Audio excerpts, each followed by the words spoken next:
அன்பார்ந்த பயனர்களே, இந்த வீடியோவில் யூடிஐடி கார்டு, அதாவது யூனிக் டிசபிலிட்டி ஐடி கார்டுக்கு எப்படி விண்ணப்பிப்பது என்பதை விளக்கப் போகிறோம். யூடிஐடி கார்டு என்பது மாற்றுத்திறனாளிகளுக்காக வழங்கப்படும் தனித்துவ அடையாள அட்டையாகும். இந்த அட்டையின் மூலம் பல்வேறு அரசு திட்டங்களின் பயன்களை எளிதாக பெறலாம். இந்த அட்டையில் மாற்றுத்திறனின் வகை மற்றும் அதன் சதவீதம் உள்ளிட்ட அனைத்து விவரங்களும் ஒரே இடத்தில் பதிவு செய்யப்பட்டிருக்கும். யூடிஐடி கார்டு மூலம் மாற்றுத்திறனாளிகள் அரசு துறைகள் மற்றும் தனியார் நிறுவனங்கள் வழங்கும் பல்வேறு சேவைகள், சலுகைகள் மற்றும் வசதிகளை எளிதாக பெற முடியும். இப்போது யூடிஐடி கார்டுக்கு எப்படி விண்ணப்பிப்பது என்று பார்க்கலாம். முதலில் நமது போர்ட்டலில் லாகின் செய்யுங்கள்.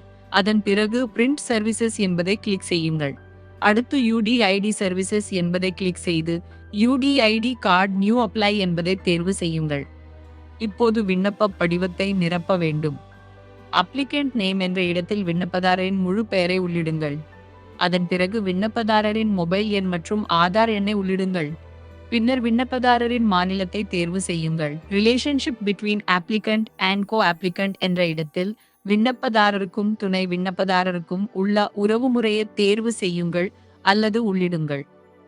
அடுத்து துணை விண்ணப்பதாரரின் முழு பெயர் மற்றும் மொபைல் எண்ணை உள்ளிடுங்கள். பின்னர் டிசேபிலிட்டி டைப் என்ற இடத்தில் மாற்றுத்திறன் வகையை தேர்வு செய்யுங்கள்.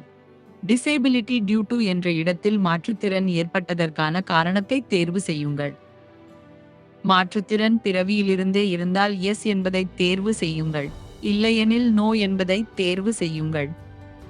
அதன் பிறகு மருத்துவமனையின் பெயரை உள்ளிடுங்கள். டாக்குமெண்ட்ஸ் அப்லோட் என்ற பகுதியில் விண்ணப்பதாரரின் புகைப்படம், கையொப்பம் மற்றும் ஆதார் கோப்பை அப்லோடு செய்யுங்கள். அப்லோடு செய்யப்படும் ஒவ்வொரு கோப்பும் 2 மெகாபைட்டுக்குள் இருக்க வேண்டும். தேவையான அனைத்து ஆவணங்களையும் அப்லோடு செய்த பிறகு சப்மிட் ஃபார்ம் என்பதை கிளிக் செய்யுங்கள். பின்னர் ப்ரோசீட் வித் கார்ட்ஸ் வாலெட் என்பதை கிளிக் செய்யுங்கள். உங்கள் விண்ணப்பம் 2 வேளை நேரத்திற்குள் செயலாக்கப்பட்டு விண்ணப்ப ஒப்புகை சீட்டு, அதாவது அக்னாலேஜ்மெண்ட் போர்ட்டலில் காண்பிக்கப்படும்.